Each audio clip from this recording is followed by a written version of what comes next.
रामचरितमानस के गुण और दोष, अर्थात रामचरितमानस के गुण और अवगुण क्या है। अब ये बात क्यों आती है, इस विषय पर चर्चा करने की आवश्यकता क्या है। क्योंकि तुलसीदास जी ने जब रामचरितमानस शुरू की तो जो फिलॉसफी वो लिखते हैं, जो दार्शनिक बातें वो लिखते हैं, संत महिमा लिखते हैं, संत रूपी तीर्थराज की चर्चा वो करते हैं, मुद मंगल में संत समाजू जो जग जंगम तीरथ राजू, राम भगति जह सुर सरिधारा सरसई ब्रह्म विचार प्रचारा। फिर वह गुण अवगुण की बात करते हैं, विधि प्रपंच गुण अवगुण साना, वेश प्रपंच की बात करते हैं, और उग्रही अंत ना हो ही निबाहु काल नेम जिमि रावण राहु, कियहु कुवेश साधु सन मानो जिमि जग जामवंत हनुमानु। इस तरह से भी लिखते हैं। संत असंत की चर्चा करते हैं, ये दोनों एक साथ ही संसार में एक जगह ही मिलते हैं। जैसे कि जलज जोक जिमि गुण बिल गाही, बंदव संत असज्जन चरना, दुख प्रद उभय बीच कछु बरना, बिछुरत एक प्राण हर लेही, मिलत एक दुख दारुण देही। जो मिलने पर दुख देता, तो संत असंत की चर्चा अंत में कहते हैं कि भाई ये जो गुण अवगुण है, ये विधि प्रपंच गुण अवगुण साना, यह सना हुआ है, ये संसार में मिला हुआ है, ये अलग नहीं है। जैसे दूध पानी मिल जाते हैं, वैसे गुण अवगुण भी आपस में मिले हुए हैं, पता नहीं चलता है। फिर वो ये कहते हैं, इसीलिए मैं जितने भी जीव हैं इस धरती पर, चाहे वो किसी भी तरह के जीव हो, मैं सबको प्रणाम करता हूं। जीव मात्र को उन्होंने प्रणाम किया, चाहे वो कीड़े मकोड़े हो, चाहे वो पशु पक्षी हो, चाहे वो थलचर हो, नभचर हो, जलचर हो, उभयचर हो, स्वेदज हो, अंडज हो, उद्भिज हो, जरायुज हो, किसी भी प्रकार से जन्म लेते हो, अंडे से जन्म लेते हो, पसीने से जन्म लेते हो, गर्भ से जन्म लेते हो, जरा से जन्म लेते हो, ठीक। तो कैसे भी जन्म लेते हो, मैं सबको प्रणाम करता हूं, सबको प्रणाम करता हूं। इसके साथ वो दानवों और दैत्यों को भी प्रणाम करते हैं कि मैं दानवों और दैत्यों और देवताओं को भी प्रणाम करता हूं। तो देवता, दैत्य, सुर, असुर, गलत गलत चीजें, बुरी जितनी भी, सबको प्रणाम करता हूं। उनका एक दृष्टिकोण है, वो यहां पर हमें एक संसार को देखने की दृष्टि दे रहे हैं। इसी को कहते हैं दर्शन। अंग्रेजी में इसी विषय को कह दिया गया फिलॉसफी, कि आप चीजों को देखते कैसे हैं। तो गोस्वामी तुलसीदास जी एक दृष्टिकोण दे रहे हैं कि भाई यह संसार गुण अवगुण से भरा हुआ है। और गुण अवगुण है कैसे, ये सना हुआ है। विधि प्रपंच गुण अवगुण साना, कैसे सना हुआ है कि संसार के प्रत्येक वस्तु में गुण और अवगुण निहित है। संतों की यह विशेषता है कि संत गुण गहहि, संत हंस गुण गहहि, कि संत जो है हंस के समान। जैसे हंस को दूध और पानी पिला दिया जाए तो वो दूध पी लेगा, पानी छोड़ देगा, वैसे ही संत जो हैं वो विष में से भी अमृत निकाल लेते हैं। जैसे भगवान राम ने रावण से भी शिक्षा ले ली, लक्ष्मण जी को भेजा कि भाई रावण से कुछ सीख के आओ, शिक्षा लेकर आओ। तो रावण के अंदर जो गुण था, जो अच्छे विचारधाराएं थी, उसको भगवान राम ने निकाला। तो संत विष में से भी अमृत निकाल ले, उसको कहते हैं संत, ऐसा समझिए। तो सकारात्मक विचारधारा, तो संत गुण गहहि, तो संत ही गुण ग्रहण करते हैं। हमें गुण पर ध्यान देना चाहिए, दुर्गुण पे नहीं देना चाहिए किसी व्यक्ति के। फिर वो कहते हैं कि जो गुण अवगुण है, क्या संतों में नहीं होता? संतों में भी ये दोनों होते हैं, गुण भी होते हैं, अवगुण भी होते हैं। गुण अधिक है, अवगुण कम है, ये हो सकता है कि मात्राएं दोनों में अधिक ज्यादा हो जाए तो अवगुण, लेकिन हो सकता है कि संत भी अपने अवगुण से कभी कोई चूक कर दे, कोई गलती कर दे, ऐसा भी संभावना है, इसकी भी संभावना है। लेकिन वो अगले ही पल उसको सुधार लेते हैं। परंतु जो दुष्ट हैं, वो उनके अंदर अगर अवगुण अधिक है तो गुण भी होते हैं, तो वो अपने गुणों से कुछ अच्छा कर्म भी कर ले, लेकिन घुमा फिराकर वो अपनी दुष्टता पे ही आ जाते हैं। गोस्वामी तुलसीदास जी इस तरह से गुण अवगुण की चर्चा करते हैं। तो सब में गुण अवगुण है। और रही बात ब्रह्म का गुणगान करना, श्री रामचंद्र का गुणगान करना, उसके लिए मेरी बुद्धि बहुत छोटी है, मैं यह नहीं कर सकता हूं। और मैं अभागा भी हूं, वो ये भी कहते हैं, मेरा मेरा भाग्य भी बहुत छोटा है, ऐसे भी वो लिखते हैं। और इसी को करते हुए एक प्रश्न बन जाता है, क्या रामचरितमानस में कोई अवगुण नहीं है जो आपकी कृति है? तुलसीदास जी के सामने बड़ा प्रश्न है कि भाई जब आपने संपूर्ण जगत को गुण अवगुण से संपन्न बता दिया कि विधि प्रपंच गुण अवगुण साना, सब कुछ में गुण अवगुण है, तो आपके रामचरितमानस का गुण क्या है और अवगुण क्या है? ये प्रश्न उठता है। अब तुलसीदास जी इसको मना नहीं कर सकते कि भाई उनकी रामचरितमानस में अवगुण नहीं है। शायद ही कोई कवि ऐसा होगा जो ऐसा लिख पाए। तो कोई साधारण काव्य नहीं है रामचरितमानस। तो गोस्वामी तुलसीदास जी यहां पर अब रामचरितमानस के गुण और अवगुण बताएंगे। जी हां, रामचरितमानस उनकी जो कृति है, कीर्ति है, उनका जो महाकाव्य है, बिगेस्ट पोइट्री है ये, तो उनका जो ये महाकाव्य है रामचरितमानस, उसमें भी गुण और अवगुण है। अब इसमें गुण क्या है और इसमें अवगुण क्या है, वो गोस्वामी जी अब बताएंगे, उसको हम मनन चिंतन करेंगे। इस विषय पर जहां तक चौपाइयां, दोहे, छंद आते हैं, उनको हम आज चर्चा में लेंगे कि इन विषयों में रामचरितमानस के गुण में और अवगुण के बारे में वो क्या क्या कहते हैं। रामचरितमानस के गुण और अवगुण के बारे में गोस्वामी जी क्या क्या लिखते हैं, कितने सुंदर ढंग से प्रस्तुति देते हैं। आइए उसको हम देखते हैं कि चौपाइयों के माध्यम से उन्होंने क्या कहा है। तो यह सब बातें हैं, गोस्वामी तुलसीदास जी का दर्शन इसमें आ जाता है, एक फिलॉसफी देते हैं वो। तो कई बार कथाओं में ये सब बातों पे चर्चा हो ही नहीं पाती है जहां राम कथाएं होती हैं। तो गोस्वामी जी दोहा लिखते हैं, भाग छोट अभिलाषु बड़ कराऊं एक विश्वास, पै सुख सुनी सुजन सब खल करी हहीं उपहास। मेरा भाग्य छोटा है और इच्छा बहुत बड़ी है। मैं बहुत भाग्यशाली व्यक्ति नहीं हूं, वो कहते हैं, लेकिन मेरी इच्छा बहुत बड़ी है। परंतु मुझे एक विश्वास है कि इसे सुनकर सज्जन सभी सुख पावेंगे और दुष्ट हंसी उड़ावेंगे। मेरी जो इच्छा है उसको सुनकर जो सज्जन है, जो संत जन है, वो सुख पावेंगे, लेकिन जो दुष्ट है वो उसकी हंसी उड़ावेंगे। खल परिहास होय हित मोरा, काक कहहि कलकंठ कटोरा, हसही बक दादुर चात कही, हसही मलीन खल बिमल बत कही। किंतु दुष्टों के हंसने से मेरा हित ही होने वाला है। संत इसकी ओर और आकृष्ट हो जाएंगे। फिर मधुर कंठ वाली कोयल को कौवे तो कठोर ही कहा करते हैं।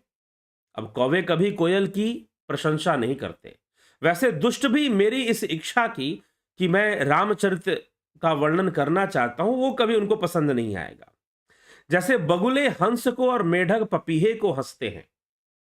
बगुले हंस पर हंसेंगे, मेंढक पपीहे पे हंसेंगे, कौवा कोयल पे हंसेगा।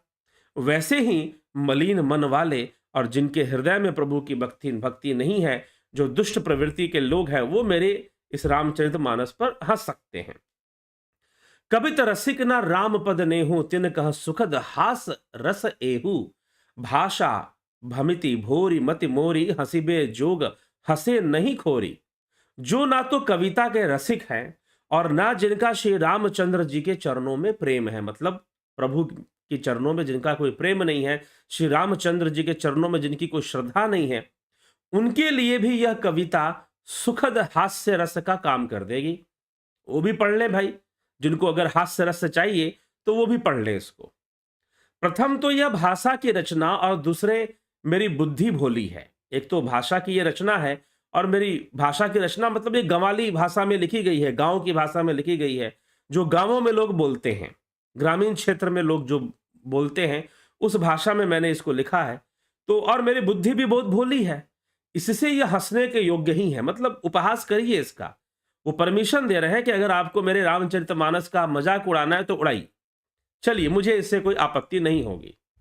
प्रभुपत प्रीति लिखते हैं, प्रभुपत प्रीति न सामुझनी की तिनहि कथा सुनी लागहि फीकी। हरिहर पद रति मति न कुतर की, तिन कहूं मधुर कथा रघुवर की। मैं रघुवर की कथा तो कहूंगा ही कहूंगा, चाहे कुछ भी हो जाए। जिन्हें ना तो प्रभु चरणों में जरा सा प्रेम है और ना ही अच्छी समझ है, आध्यात्मिक समझ उनके पास नहीं है, उनको यह कथा सुनने में फीकी लगेगी। दोज हैव नो आध्यात्मिक अंडरस्टैंडिंग, स्पिरिचुअल अंडरस्टैंडिंग, जिनके पास नहीं है और जिनको प्रभु से बिल्कुल प्रेम नहीं है, राम के चरणों में बिल्कुल प्रीति नहीं है, श्री रामचंद्र जी के चरणों में जिनकी जरा से भी प्रीति नहीं है, उनको यह कथा सुनने में फीकी लगेगी। जिनकी श्री हरि और श्री हर के चरणों में प्रीति है, मतलब हर और हरि में जिनकी प्रीति है, मतलब भगवान शिव और भगवान राम में जिनकी प्रीति है, जिनकी बुद्धि बुद्धि कुतर्क करने वाली नहीं, जो व्यर्थ का कुतर्क और तर्क नहीं ढूंढते किसी बात में, उन्हें मेरी कथा बहुत मीठी लगने वाली है। उनके लिए मेरी कथा बहुत मीठी है। तो अब अपनी कथा के गुण अवगुण बता रहे हैं। राम भगति भूपित जिय जानी सुनहि, सुजन सुराहि सुबानी, कभी न हो नहीं बचन प्रवीणु, सकल कला सब विद्याहीनु। सजनगण इस कथा को अपनी जी में श्री राम जी की भक्ति से भूषित जानकर, अर्थात यह इसकी जो असली जो अलंकार है, इस कथा का जो असली अलंकार है, वो श्री रामचंद्र की भक्ति है, भगवान श्री राम की भक्ति है। जो भक्त प्रवृत्ति के हैं वो इसकी सराहना करेंगे, इसकी वाणी की। और मैं जो हूं, कभी ना हो नहीं वचन प्रवीणु, मैं कोई कवि नहीं हूं, आई एम नॉट ए पोएट, मैं कोई कवि नहीं हूं, सीधा वो बोल रहे हैं। कभी ना हो नहीं वचन प्रवीणु, मैं तो कोई कवि हूं ही नहीं, और ना वाक्य रचना में ही कुशल हूं, और मैं तो सब कलाओं तथा सब विद्याओं से भी रहित हूं। मैं कोई विद्यावान नहीं हूं, मैं कोई लेखक नहीं हूं, मैं कोई कवि नहीं हूं, मैं कोई साहित्यकार नहीं हूं। आखर अर्थ अलंकृत नाना, छंद प्रबंध अनेक विधाना, भाव भेद रस भेद अपारा, कविद दोष गुण विविध प्रकारा। नाना प्रकार के अक्षर, अर्थ और अलंकार, आखर अर्थ अलंकृत नाना, नाना प्रकार के अक्षर, अर्थ और अलंकार, अनेक प्रकार की छंद रचना, भावों और रसों के अपार भेद, और कविता के भांति भांति के गुण दोष होते हैं। कवित्व विवेक एक नहीं मोरे, और मेरे अंदर कवियों जैसा विवेक एक भी नहीं है, कवियों वाला गुण एक भी नहीं है। कवि विवेक एक नहीं मोरे, सत्य कहूं लिखी कागद कोरे। इनमें से काव्य संबंधी एक भी बात ज्ञान मुझ में नहीं है। आई एम नॉट, मैं कोई साहित्यविद नहीं हूं, मैं कोई बहुत बड़ा ऑथर, राइटर, लेखक, कवि मैं नहीं हूं। और सच्चाई यह है कि इन सब चीजों का कोई ज्ञान मैंने लिया भी नहीं है और मुझे है भी नहीं। छंद की रचना कैसे होनी चाहिए, छंद प्रबंध अनेक विधाना, छंद का प्रबंध अनेकों तरीके से होता है, परंतु मुझे नहीं पता कि कैसे कैसे होता है। अलंकारों का प्रयोग कैसे होना चाहिए, और जो है गोस्वामी जी ने बहुत अलंकार प्रयोग किए हैं रामचरितमानस में। ऐसे ऐसे अलंकार प्रयोग किए हैं कि कम से कम कुछ राज्यों में तो रटे हुए हैं। राजस्थान, मध्य प्रदेश, उत्तर प्रदेश, हरियाणा, बिहार, इन राज्यों में लोगों को, खासकर गांव के क्षेत्र के लोग या थोड़े जो विद्वान टाइप के लोग हैं, उनको शास्त्र ज्ञान जो रखते हैं, उनको चौपाइयां रटी होती हैं वो अलंकार सहित। तो अनेकों अलंकार प्रयोग कर रहे हैं, लेकिन वो लिख रहे हैं कि देखो भैया, मुझे इस बात का सेंस नहीं है कि कहां कौन सा अलंकार लगाना है, जो सही लगेगा वो लगा दूंगा। वो पहले ही सरेंडर कर रहे हैं। मैं साहित्यकार भी नहीं हूं, मैं लेखक नहीं हूं। छंद प्रबंध कैसे होता है मुझे नहीं पता, जहां मर्जी करेगा छंद घुसा दूंगा, ठीक है, जहां मन करेगा छंद घुसा दूंगा, जहां मन करेगा कुछ घुसा दो। आप अपना संभाल लो, पढ़ने वाले जाने कैसे पढ़ेंगे उसको। तो गोस्वामी जी लिख रहे हैं, अपना बारे में बता रहे हैं, मैं कोई साहित्यकार नहीं हूं, मैं कोई कवि नहीं हूं, लेकिन मेरे लिखने की इच्छा बहुत है, मेरी लिखने की इच्छा बहुत है। और लिखने की इच्छा किस लिए है?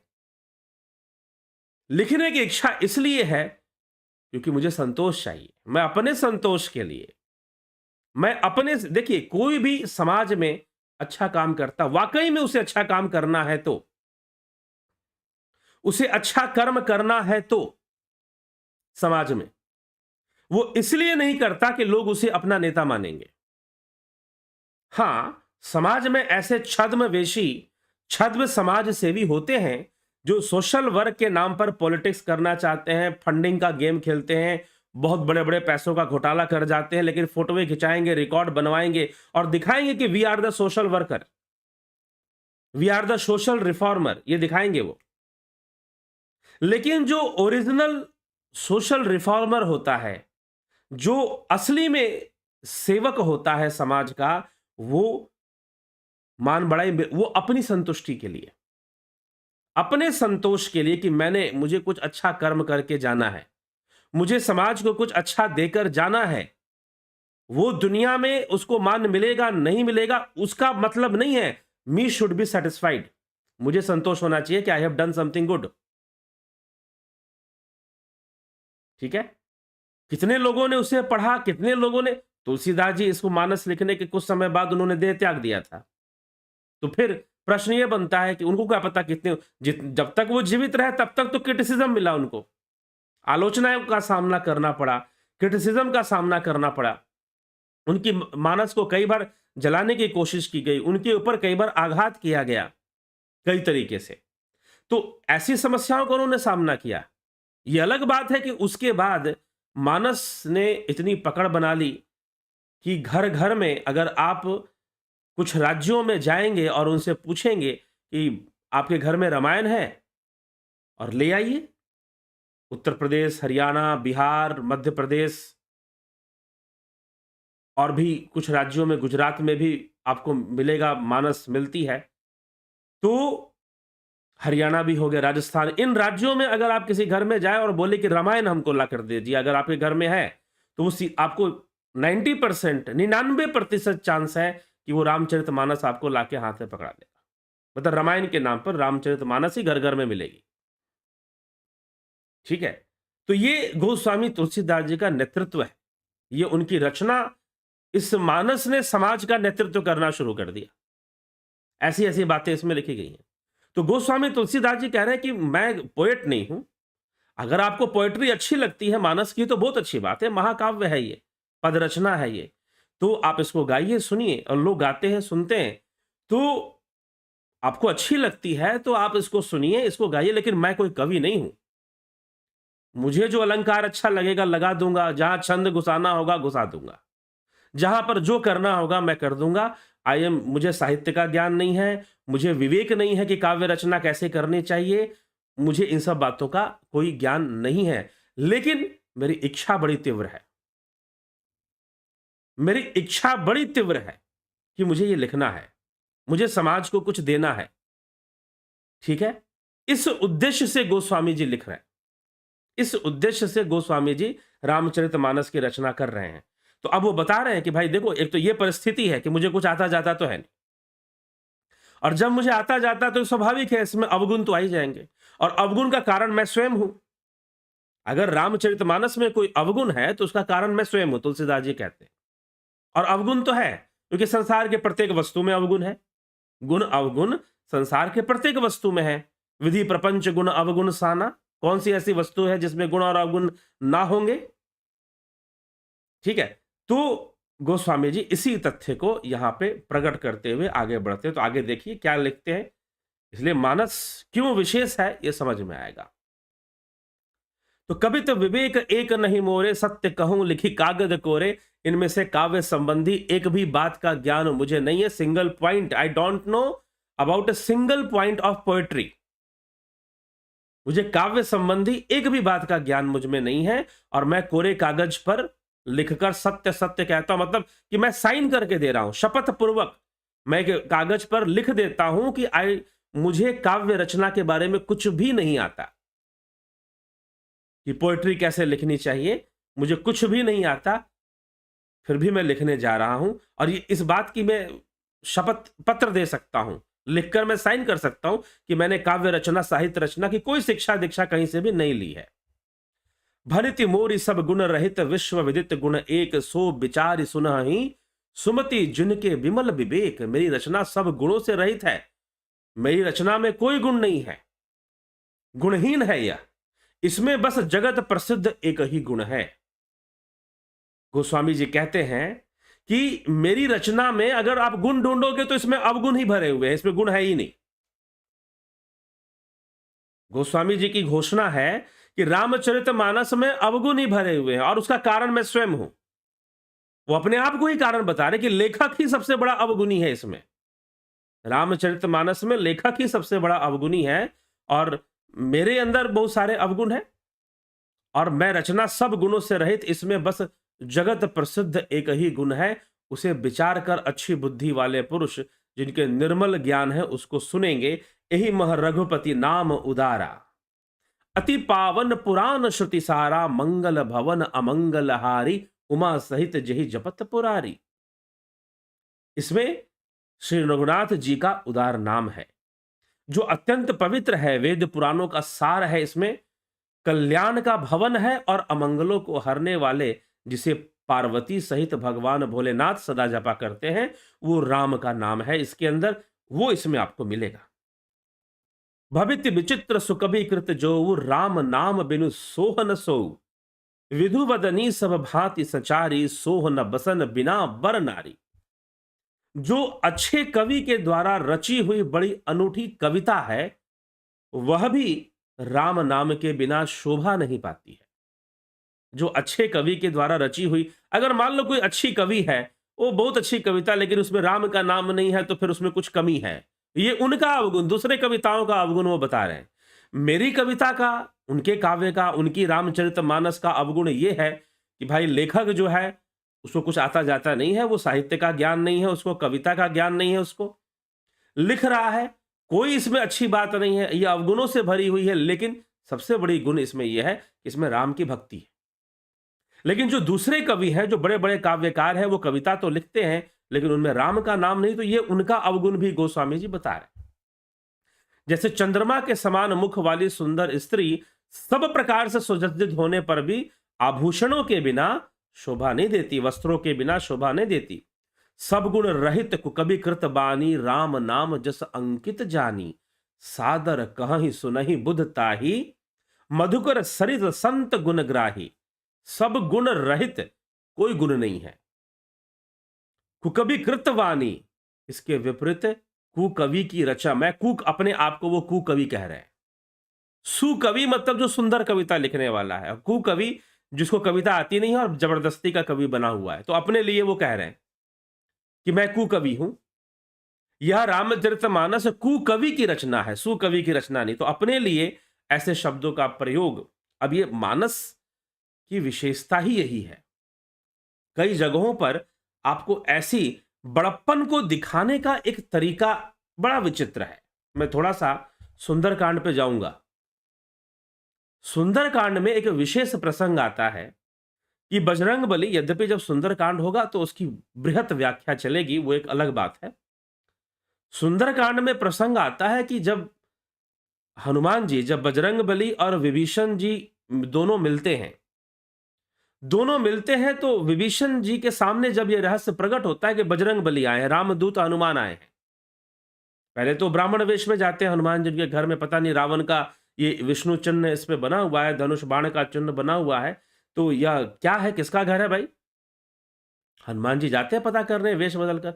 लेकिन जब सामने अपना रहस्य रखते हैं कि मैं तो रामदूत हनुमान हूं, तो विभीषण जी कहते हैं कि मेरे पास जो है साधन है, यह तामस देह साधन कछु नहीं। मेरी स्थिति तो दांतों के बीच में रहने वाली जिह्वा जैसी है। मेरा जन्म राक्षसी है, तामस कुल में मेरा जन्म है, मैं तो बहुत नीच हूं। इस तरह से विभीषण जी कहते हैं। तब हनुमान जी उत्तर देते हैं, उनको उत्तर देते हुए हनुमान जी ने क्या कहा कि भाई, कहूं कवन मैं परम कुलीना, कपि चंचल सबही विधिहीना। प्रातः ले जो नाम हमारा, तेह दिन ताहि न मिले आहारा। ये एक काव्य रचना की एक अद्भुत कृति है। गोस्वामी तुलसीदास जी एक बात यहां पर रख रहे हैं, जो विवेकी पुरुष होगा, जो ज्ञानी व्यक्ति होगा, वो अपनी प्रशंसा से बचता है। अपने मुंह से अपनी प्रशंसा वो जल्दी नहीं करता है। क्योंकि राम की चर्चा अगर करनी है, गोस्वामी तुलसी, आप सोच रहे होंगे कि ये सब बातें गोस्वामी जी क्यों लिख रहे हैं कि मैं कुकवि हूं, मुझे तो साहित्य और काव्य का कुछ भी ज्ञान नहीं है, जरा फिर भी मैं लिख रहा हूं। क्यों लिख रहा हूं? क्योंकि वो कोई श्रेय नहीं लेना चाहते हैं अपनी इस कृति का, कोई श्रेय नहीं लेना चाहते हैं। और दूसरी बात, क्योंकि राम का गुणगान करने के लिए ईमानदारी से आपको निरहंकार होना चाहिए, आपके अंदर लेश मात्र भी अहंकार नहीं होना चाहिए, आपके अंदर किसी प्रकार का कर्ता भाव नहीं होना चाहिए। आप कर्ता भाव से मुक्त रहिए, ठीक है? और वही हनुमान जी वहां पर कर रहे हैं। तो ये मानस की बहुत बड़ी विशेषता है। मानस में जब भी बड़प्पन वाली बात सामने आएगी तो आपको वहां मिलेगा कि जो व्यक्ति बहुत बड़ा है वो अपने ही मुंह से अपनी निंदा करता हुआ नजर आएगा। तो यहां पर हनुमान जी के पक्ष में भी जब वो प्रसंग लिखते हैं तो हनुमान जी अपनी ही निंदा अपने ही मुंह से कर रहे हैं। यद्यपि इस तरह के प्रसंग महाभारत और भागवत में भी आते हैं और इसकी बहुत प्रशंसा की गई है। तो अपनी ही निंदा, अपने आप को कोई बहुत बड़ा संत या कोई भक्त प्रमाणित करने की कोशिश करना ही भक्तिहीन होने का प्रमाण माना है गोस्वामी जी ने। ध्यान से सुनिएगा, अपने आप को बहुत बड़ा भक्त, अपने आप को बहुत बड़ा योगी, अपने आप को बहुत बड़ा संत प्रमाणित करने का प्रयास करना ही आपको भक्तिहीन होने का प्रमाण मान लिया गया है। ये व्यक्ति भक्तिहीन है। क्यों? क्योंकि वो अपने आप अपनी ही महिमा मंडन में लगा है, अपने आप को ही मठाधीश बनाने में लगा हुआ है। वो चाहता है कि वो संत बन जाए और लोग उसकी सेवा करें, उसके चरणों की। तो इस प्रकार की भावना, तो गोस्वामी जी इस भावना, क्यों ऐसा लिखने की आवश्यकता क्यों पड़ी, ये शैली क्यों अपनाई? पूरे मानस में आपको ये शैली मिलेगी, इस तरह की शैली। विभीषण जी अपनी निंदा करते हैं, हनुमान जी अपनी निंदा कर रहे हैं, ठीक है। यहां तक कि भगवान राम भी अपने बारे में कुछ अवगुण कह रहे हैं। जब वो सीता जी का हरण होता है कुछ इस तरह से, तो सीता प्रेम में कह रहे हो चाहे जो भी है, लेकिन गोस्वामी जी लिख रहे हैं कि भाई बड़प्पन, वास्तव में बड़ा होना किसको है, किसको कहते हैं? वास्तव में बड़ा होना किसको कहते हैं? कहते हैं आम के पेड़ पर जब आम के फल लग जाते हैं तो वो झुक जाता है, वो झुक जाता है, वो झुकना जानता है। तो जहां दिखावा है, जहां प्रदर्शन है, जहां आडंबर है, उसकी घोर भर्त्सना मिलती है रामचरितमानस में। घोर भर्त्सना यहां पर मिलेगी, आडंबर की, पाखंड की, पाखंडी वेशधारी साधुओं की, बहुत तरीके से, मतलब कि बखिया उधेड़ना जिसको बोलते हैं ना, वो तुलसीदास जी ने ऐसे ऐसे शब्दों का प्रयोग किया है जहां पर बखिया उधेड़ने वाली बात आ जाती है कि भाई एकदम वो कर दो कि भाई इस तरह से उन्होंने ऐसा लिखा है पाखंड के लिए, आडंबर के लिए। तो इस तरह के, इसलिए कई लोग नाराज हुए ग्रंथ को पढ़कर कि भाई ऐसे कैसे लिख दिया इन्होंने। तो लेकिन नाराज हुए और विरोध भी किया कई लोगों ने। तो चलिए, लेकिन गोस्वामी तुलसीदास जी बड़प्पन की महिमा गाने के लिए इस तरह से वो लिख रहे हैं कि भाई इस रामचरितमानस का सबसे बड़ा अवगुण ये है कि इसका जो कवि है वो कुकवि है। इसमें छंदों की रचना बढ़िया नहीं मिलेगी, इसमें दोहा और अलंकारों का जो प्रयोग है वो अच्छा नहीं, क्योंकि वो कुकवि है, जिसने लिखा है उसे कुछ आता नहीं है। और इसकी महिमा, इसका सबसे बड़ा महिमा, इसमें जो सबसे बड़ा गुण है रामचरितमानस में, वो श्री रामचंद्र की भक्ति है, वो ईश्वर की भक्ति, प्रभु की भक्ति है वो, और उनका नाम गुणगान इसमें मिलता है। तो ये इसकी बहुत बड़ी महिमा है रामचरितमानस की। तो गोस्वामी तुलसीदास जी एक बहुत ही विचित्र ढंग से प्रस्तुति दे रहे हैं, जो शायद किसी और ग्रंथ काव्यों में नहीं प्राप्त होता है। यह इसीलिए इसको यूनिक बनाता है, अनोखापन बना देता है, अनोखा कर देता है इसको, रामचरितमानस को। तो कथा सुन लेना, कथा लिखने का भी अंदाज उनका बहुत विचित्र है। रामचरितमानस में जब वो कथा पे आएंगे, पहले शिव कथा लिखेंगे, फिर राम कथा शुरू करेंगे, तो उसमें भी विचित्रता आपको नजर आएगी। तो गोस्वामी तुलसीदास जी, पहले मैं तो भाई कुकवि हूं, मुझे कविता विता आती नहीं, मुझे लेश मात्र भी इसका कोई ज्ञान नहीं है, ना मैंने कहीं से सीखा है, लेकिन मेरी तीव्र इच्छा है कि मैं लिखूं, मेरी तीव्र इच्छा है, मैं लिखना चाहता हूं, और मैं किसी के लिए नहीं लिखना चाहता, मैं अपने संतोष के लिए लिखना चाहता हूं। सीधी सी बात है। तुम पढ़ोगे नहीं पढ़ोगे, फाड़ कर फेंक दोगे, मान दोगे, अपमान दोगे, जो भी करोगे तुम भविष्य में, ये तुम्हारी मर्जी है। मेरा जो अपना कर्तव्य है, मेरे सामने जो कर्तव्य है, वो मैं अपने कर्तव्य की पालना वो कर रहे हैं। और वो लिख रहे हैं कि मुझे लिखना भी नहीं आता। I am not a writer, I am not a poet, but I am writing, I am going to write, क्योंकि मुझे लगता है कि ये लिखना चाहिए और मुझे, मेरा संतोष इसमें है ये बातें बताने में। चलिए ठीक है, आगे बढ़ते हैं। तो लिखते हैं, सादर कहीं सुन बुध ताही, मधुकर सरि संत गुण ग्राही। कि बुद्धिमान लोग आदर पूर्वक कहते हैं और सुनते हैं, क्योंकि संत जन भौरे की भांति गुण ही को ग्रहण करने वाले होते, मतलब कि जो संत प्रवृत्ति के लोग हैं, मेरी जो रामचरितमानस है, मेरा जो महाकाव्य है, ये जो काव्य लिखने जा रहा हूं, महाकाव्य तो हम बोलते हैं, तुलसीदास जी ने इसको अपनी कविता बोली कि मेरी कविता है ये। लेकिन हम उसे महाकाव्य बोलते हैं कि ये इससे बड़ी कविता संसार में कहीं लिखी नहीं गई, महाकाव्य। इसलिए बाद में Guinness book of the world record में भी इसको दर्ज किया गया, biggest poetry of the world, मतलब सबसे बड़ी कविता माना गया इसे। तो ये चीज है। तो सब गुण रहित कुकवि कृत वाणी, कुकवि की रचना है यह, कुकवि की रचना हुई, सब गुणों से रहित कविता है यह। राम के नाम एवं यश से अंकित जानकर, राम का नाम और श्री रामचंद्र जी का यश इसमें वर्णित है, बस यही इसका गुण है। यद्यपि कवित रस एक नाही, राम प्रताप प्रगट एहि माही, सोई भरोस मोरे मन आवा, कहीं न सुसंग बड़प्पन पावा। यद्यपि मेरी इस रचना में कविता का एक भी रस नहीं है, तथापि इसमें श्री राम जी का प्रताप प्रकट है। इस कविता में कोई रस वाली बात नहीं है, रसहीन चीज है ये। मैं जो भी लिख रहा हूं, मेरी कविता रसहीन है। लेकिन यद्यपि कवित रस एक हो नाही, कोई रस इसमें नहीं, एक भी रस नहीं है। राम प्रताप प्रगट एहि माही, तथापि इसमें राम जी का प्रताप प्रगट है, राम जी का प्रताप इसमें प्रगट है। मेरे मन में यही एक भरोसा है, यही मुझे संतोष है। कहते हैं कि बस यही सबसे बड़ा संतोष है। मेरी कविता बिल्कुल अच्छी नहीं है, इसमें कोई रस नहीं है, लेकिन इसमें श्री रामचंद्र जी का जो प्रताप है, बस यही मेरा संतोष है, यही भरोसा है। भले संग में भला, किसने बड़प्पन नहीं पाया, और कहीं न सुसंग बड़प्पन पावा। और मेरे भी बड़प्पन, जब राम जी इतने बड़े हैं, महान हैं, तो उनका गुणगान कर कर हो सकता है कि कुछ लोग मेरी भी बड़ाई कर दे। उनको ऐसा लगता है कि मेरा भी तो राम जी के साथ संग हो रहा है, मैं उनकी कथा लिखूंगा तो उनका संग ही हो रहा है, तो शायद कुछ लोग मेरी भी बड़ाई करना शुरू कर दे। उनको वो इस प्रकार से कह रहे हैं, अपने आप को अपना छोटा करके।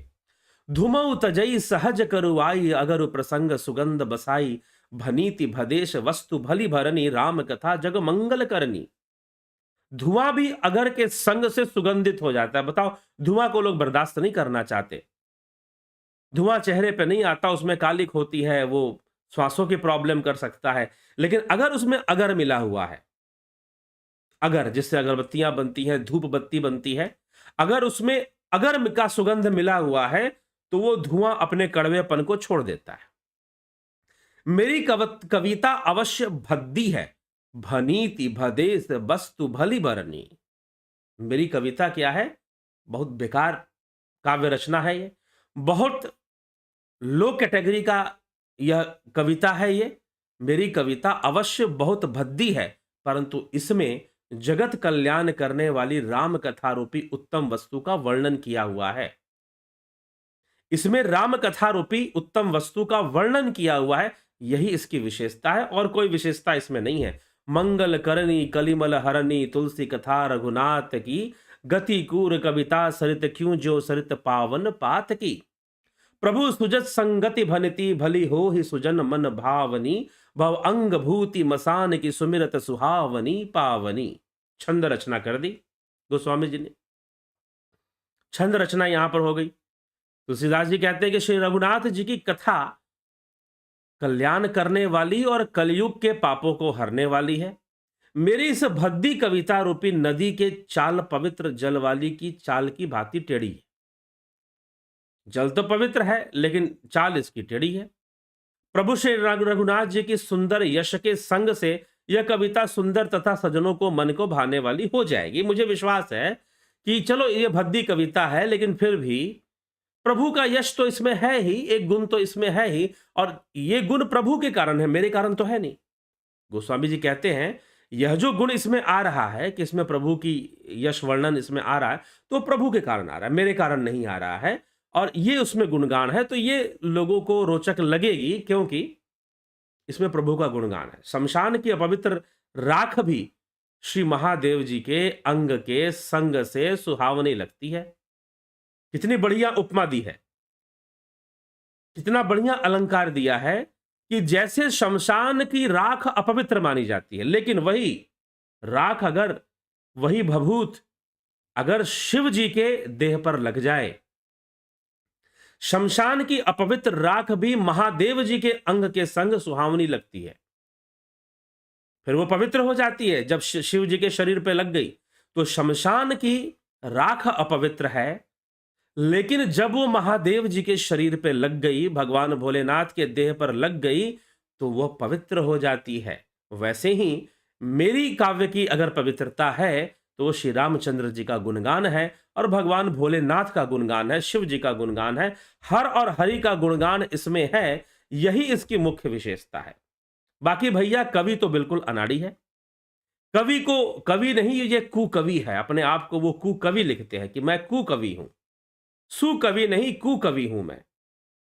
बस इसमें हर और हरि का गुणगान है, तो यही इसकी विशेषता है। और इसी के कारण जैसे कि अपवित्र राख अगर महादेव जी के देह पर लग जाए तो पवित्र हो जाती है, वैसे ही मेरी जो कविता है, आप समझ लो कि वो अपवित्र शमशान की राख के समान है, लेकिन महादेव जी का स्पर्श, इसमें महादेव जी का गुणगान होने वाला है, भगवान शिव का गुणगान, हर और हरि का गुणगान इसमें है, इसलिए यह पवित्र हो जाएगी। मुझे ऐसा भरोसा है, मुझे ऐसा विश्वास है।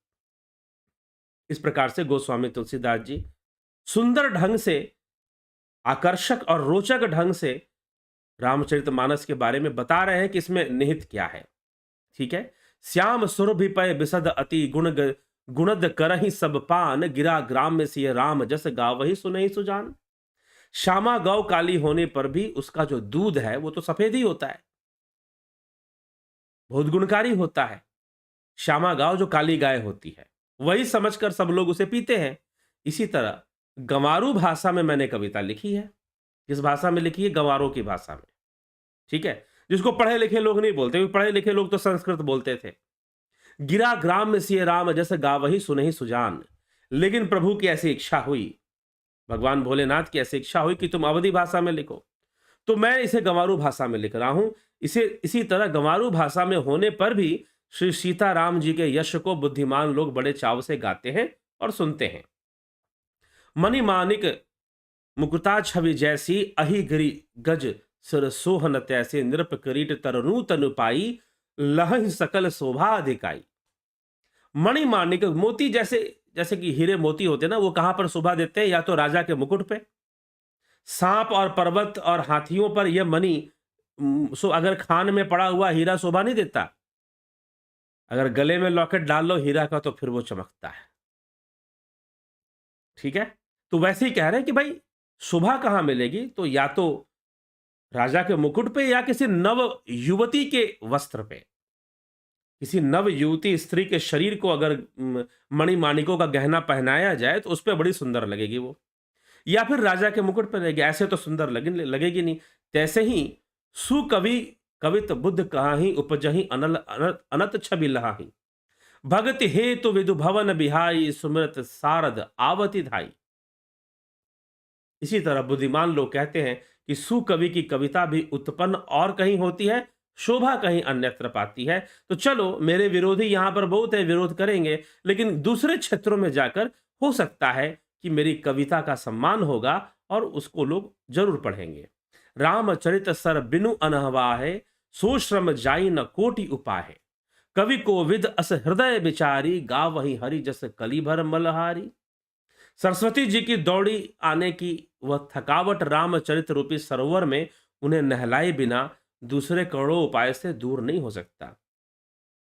कवि पंडित अपने हृदय में ऐसा विचार कर कलयुग के पापों को हरने वाले श्री हरि जी का यशगान करते हैं, क्योंकि सरस्वती जी उन कवियों के पास नहीं जाती जो राम का गुणगान नहीं करते, मात्र सांसारिक विषयों पर ही कविता लिखते हैं। उन पर उनकी कृपा धीरे धीरे कम हो जाएगी। किन्हें प्राकृत जन गुण गाना, सिर धुनि गिरा लगत पछिताना, हृदय सिंधु मति सीप समाना, स्वाति शारदा कहीं सुजाना। संसारी मनुष्यों का गुणगान करने से सरस्वती जी सिर धुनकर पछताने लग जाती हैं। तो सरस्वती जी की कृपा वही होती है।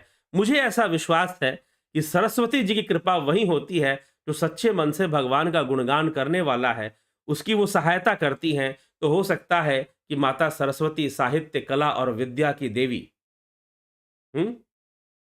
संगीत, कला और साहित्य की जो महादेवी हैं माता सरस्वती, वो मुझ पर कृपा करेंगी, क्योंकि मैं तो कवि हूं नहीं, मुझे तो कविता आती नहीं है और मेरी इच्छा बहुत है, लेकिन मेरी इच्छा है कि मैं रामचरित्र का वर्णन करूं। तो वो मैं करने जा रहा हूं। और मैंने सुना है कि सरस्वती जी वहीं कृपा करती हैं जहां प्रभु का गुणगान होता है, जहां आध्यात्मिक चर्चा होती है, और जो सांसारिक चर्चा करते हैं वहां से सरस्वती जी अपनी कृपा धीरे धीरे हटा लेती हैं। अपनी कृपा वो धीरे धीरे हटा लेती हैं, ऐसा उनका मानना है। तो उसी के आधार पर वो कहते हैं, जुगति बेधि पुनि पे अहि राम चरित बरताग, पहिरहि सज्जन विमल उर शोभा अति अनुराग। उन कविता रूपी मुक्तामणियों की युक्ति से भेद कर फिर राम चरित्र रूपी सुंदर तागे से पिरोकर सज्जन लोग अपने निर्मल हृदय में धारण करते हैं, जिससे अत्यंत अनुराग रूपी शोभा होती है, शोभा होती है। तो मुझे विश्वास है कि संत और जो राम प्रेमी हैं, जो प्रभु प्रेमी हैं, जिनको ईश्वर से प्रेम है और जो अध्यात्म में रुचि रखते हैं, आध्यात्मिक विषयों में जो रुचि रखते हैं, निश्चय ही उनको ये मेरी कविता अच्छी लगेगी। भले ही मुझे तो काव्य का कोई ज्ञान नहीं है, लेखक में कमी है, काव्य रचना में कमी है, तो गोस्वामी तुलसीदास जी रामचरितमानस के गुण और अवगुण बता रहे हैं। गोस्वामी तुलसीदास जी यहां रामचरितमानस के गुण और अवगुण बता रहे हैं कि अवगुण क्या है भैया। तो कवि कुकवि है, कवि बुद्धिहीन है, कवि को कुछ नहीं आता है, काव्य का कोई नॉलेज नहीं है इसको, फिर भी लिखने चला है, भद्दी कविता है। यहां तक कि उसे भद्दी कविता भी बोल देते हैं कि बेकार काव्य रचना है, अच्छी काव्य रचना नहीं, कोई स्टैंडर्ड की कविता नहीं है। लेकिन विशेषता इसमें यह है, इसमें प्रभु का यश है, इसका गुण यह है, इसमें राम की महिमा है, रामचंद्र जी की कथा है, शिव जी की कथा है, हर और हरि का गुणगान है इसमें। यही इसका गुण है। और अवगुण यह है कि यह एक बहुत ही लो कैटेगरी की, या कह लीजिए कि ये एक काव्य रचना है, क्योंकि कवि इसका गुणहीन है, बुद्धिहीन है, इसे कुछ नहीं आता।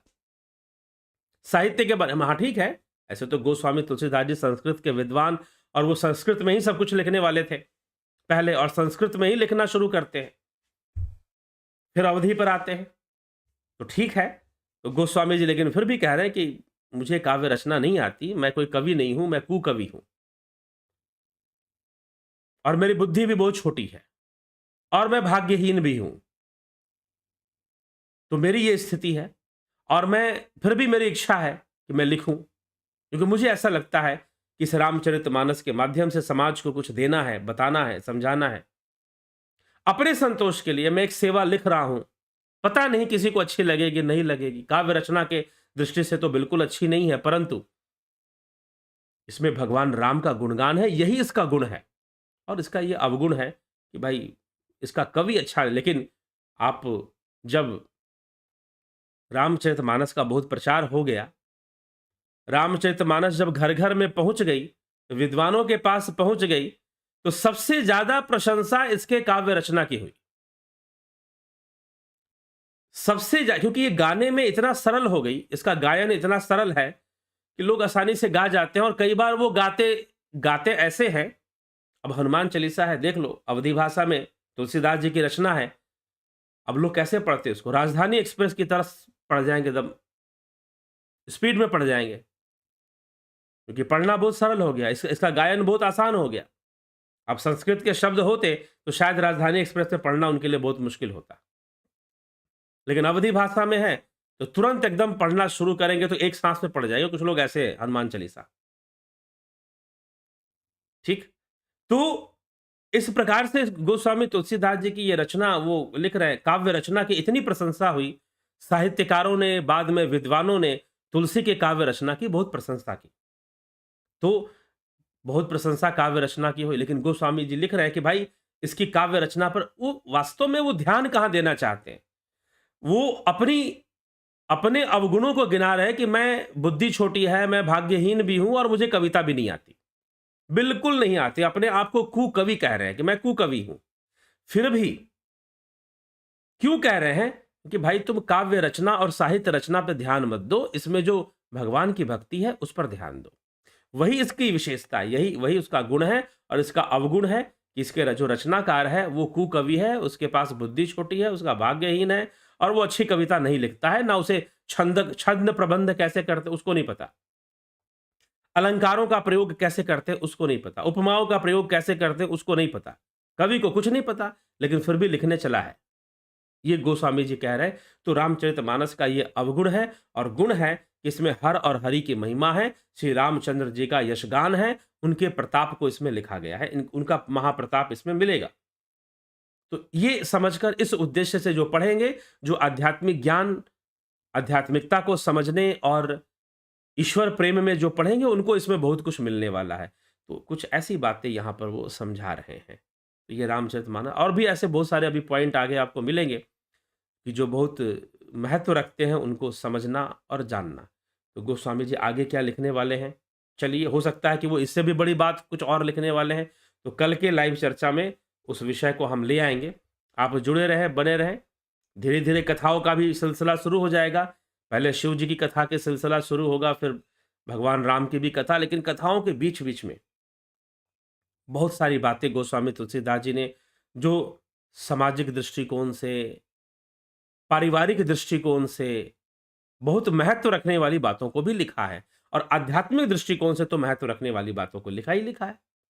बहुत सारी बातें लिखा है। अब लिखा कि कहूँ कहाँ लग राम बड़ाई, राम न सकहीं राम गुण गाई, नाम गुण गाई, कहूँ कहाँ लग नाम बड़ाई, राम न सकहीं नाम गुण गाई, कि राम भी नाम का गुणगान नहीं कर सकते।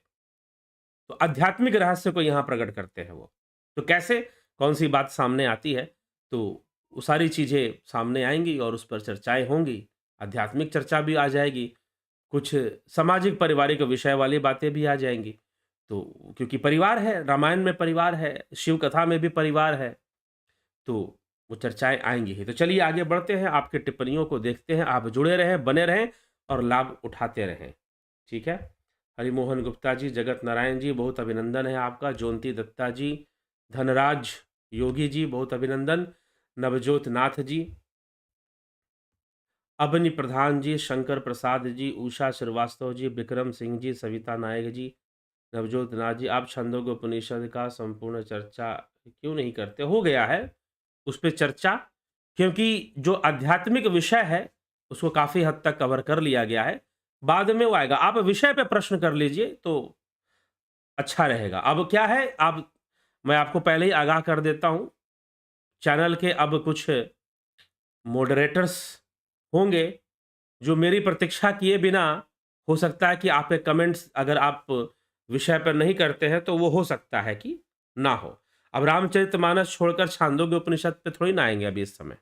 ठीक है, जो मिल रहा है उसको ग्रहण कर सकते हो, ग्रहण करिए, तो यहां पर आना ही बंद कर दीजिए, सीधी सी बात। गौरव सिंह जी, विक्रम सिंह जी, बहुत बहुत अभिनंदन है। पूनम सिंगला जी, विष्णु चंद्र मौर्य जी, अभिनंदन। अर्जन भाई चौहान, गोविंद प्रसाद नीमा, AK त्यागी जी, AK सिंह जी, विमला शाह जी, कमलेश खैरनर जी, माधुरी कोले जी, राजू पाल जी, रामेश पेशवानी, मीनू सोहता, हरे राम हरे कृष्ण कृष्ण कृष्ण आइडियाज, जलाराम रायका, पिंटू वासवा, स्मिता सावंत जी, बहुत अभिनंदन है। विनोद कुमार सूद, मोहन रावत, कन्हई कुमार, पंकज रघुवंशी जी, शिवम भट्ट जी, गणेश पवार जी, दर्शन पांड्या जी, बीकू कुचाड़िया जी, बिमला शाह जी, अजित बड़ी, कल्पना बागड़े जी, जय माता जी, जय गुरुवर, ओम तत्सत, जय श्री राम। राम सिंह कश्यप, गुरु जी प्रणाम। आप सबसे बड़े दानी हैं, क्योंकि आप ज्ञान सुनाते हैं, जिसके पास पात्रता होगी वो ले लेगा। जी हाँ, चलिए ठीक है। तुलसी, इस संसार में भांति भांति के लोग, सबसे हिलमित नदी नाला, संजोग तुलसी तुलसी क्या करो, तुलसी है वन का घास, कृपा होई रघुनाथ की, केवाना तुलसीदास। ठीक है। परम आदरणीय प्रभु जी, सादर चंद्र पर बिंदेश्वरी मिश्रा जी, चंदू लाल साहू जी, हरिंद्र सिंह जी, दिलीप विश्वकर्मा जी, सतीश सर जी, शर्मानंद पंडित, AK भट्ट जी, रामनेक राय जी, हरिंद्र सिंह जी, बहुत बहुत अभिनंदन है आप सभी का। रामनेक राय, हेमंत वानखड़े, आपका कोटि कोटि धन्यवाद, जो आपके मुखारबिंद श्री तुलसीदास रचित श्री रामचंद्र जी के गुणगान सुनने मिले, आपका भी बहुत बहुत धन्यवाद है। और सुनते जाइए, बहुत कुछ है मानस के अंदर, बहुत अनोखापन है और बहुत अलग ढंग से बहुत सारी बातें यहाँ मिलती हैं। चंद्रेश्वर पांडे जी, बबीता धीमान जी, बहुत बहुत अभिनंदन है आप सभी का, सभी श्रोताओं का, और जिन्होंने भी कमेंट किए हैं और जिन्होंने नहीं भी किए हैं, सुन रहे हैं, लाभ उठा रहे हैं, बहुत ही अच्छी बात है। और रही बात कि हो सकता है कि इस मानस की चर्चा में अगर कोई बात आपको कटु लग जाए, तो भाई मैं भी बस अपने छोटी बुद्धि की समझ से ही इसकी व्याख्या कर रहा हूँ। कोई ऐसा नहीं कि मैंने कोई विद्वान या किसी गुरु से इसका कोई कोर्स कर लिया है। तो अपनी छोटी बुद्धि से पढ़ते हुए, समझते हुए इसकी व्याख्या कर रहा हूँ। यदि आपको कोई बात बुरी लग जाए, कटु लग जाए, तो अब ये भी जिह्वा है, चमड़े की, फिसल सकती है, ऐसा भी हो सकता है, या फिर मेरे ही अवगुण हो, तो इसीलिए मेरा अवगुण समझकर क्षमा कर दीजिएगा, बुरा मत मानिएगा। और रही बात, ये जिज्ञासुओं का विषय है, आनंद लेने वालों का विषय है यह, तो इसीलिए जिनको इस विषय में रुचि है वही तो आएंगे। अगर ना रुचिकर हो, ना हो, तो फिर क्यों, कम लोग ही आए, लेकिन जो रुचि रखने वाले हैं वही आए और वही इसका पूरा पूरा लाभ उठाएं। तो चलिए आगे चलते हैं और आगे चलकर इस व्याख्या को आगे बढ़ाएंगे। अभी रामचरितमानस तो चलेगी, ये तो लंबी चलने वाली छोटी मोटी महाकाव्य है ये, तो लंबी चलेगी, प्रसंगों के ऊपर भी आएंगे, कथा प्रसंगों पर भी चर्चाएं होंगी कि कौन सा प्रसंग कैसे है। कई प्रसंगों पर कई प्रश्न उठते हैं, तो उन पर भी चर्चा होगी। बाली वध पे प्रश्न उठता है और कई प्रसंगों पर, लेकिन मानस प्रधान प्रसंग ही लेंगे हम, क्योंकि मानस पे चर्चा हो रही है, तो जो मानस में वर्णित है उसी को लिया जाएगा। ठीक है, इसको आप समझिएगा। हाँ, कुछ प्रसंगों को समझने के लिए मात्र कहीं और से भी उसका रेफरेंस लिया जा सकता है, परंतु मुख्य रूप से मानस पे आधारित चर्चा ही की जाएगी। तो इसको आप समझ लें और इसका लाभ उठाते रहें। ठीक है, और कोई गलती हो जाए मुझसे, कोई भूल चूक हो जाए बोलते हुए, तो क्षमा कर दें। और जो है, आपको लगे कि भाई व्यर्थ की चर्चा करते हैं, व्यर्थ की बातें ये बोलते हैं, तो क्यों अपना समय बर्बाद करें इस चैनल पे आके, मैं तो ये भी कहता हूं। तो इसीलिए करें। अगर आपको लगता है कि नहीं भाई श्रेष्ठ चर्चा हो रही है, चर्चा अच्छी हो रही है और ये बातें समझने योग्य हैं और समाज के लिए समझने योग्य, जानने योग्य हैं, तो आप जरूर वीडियो को शेयर भी कर दें, ताकि लोग जो लाभ, जो जिज्ञासु हैं, जो प्रभु के प्रेमी हैं, जो मानस के प्रेमी हैं, लाभ उठाना चाहते हैं, वो जरूर लाभ उठाएं। तो बहुत बहुत आभार आप सभी का। इसी के साथ विराम देते हैं आज के इस कार्यक्रम को। कल फिर 9 बजे लाइव चर्चा का कार्यक्रम, मानस की ही चर्चा आगे बढ़ते हुए अगले विषय पर हम जाएंगे। गोस्वामी जी अगले विषय में, अगले चौपाइयों में, दोहों में क्या वर्णन करते हैं, उसको हम समझने का प्रयास करेंगे, देखने का प्रयास करेंगे। और मैं भी बताऊं, मैं जो भी आपको यहां बता रहा हूं अपनी समझ से ही बता रहा हूं। मैंने मानस पढ़ा, मैंने देखा कि कथावाचक जो राम कथा सुनाते हैं वो कथाओं के प्रसंग लेते हैं, लेकिन तुलसीदास जी जो फिलॉसफी दे रहे हैं, जो दर्शन दे रहे हैं, प्रारंभ में जो एक दृष्टिकोण दे रहे हैं गोस्वामी तुलसीदास जी, उस दृष्टिकोण को अपनाने का कोई प्रयास नहीं करता है। तो इसलिए मैं कथा शुरू होने के पहले जो जो बातें गोस्वामी जी ने जिस ढंग से प्रस्तुत की है, उस ढंग से हम चलने का प्रयास कर रहे हैं। हो सकता है कि इसकी व्याख्या में कोई भूल चूक हो जाए, तो उसके लिए मैं बहुत बहुत क्षमा प्रार्थी हूँ। तो बहुत बहुत आभार आप सभी का।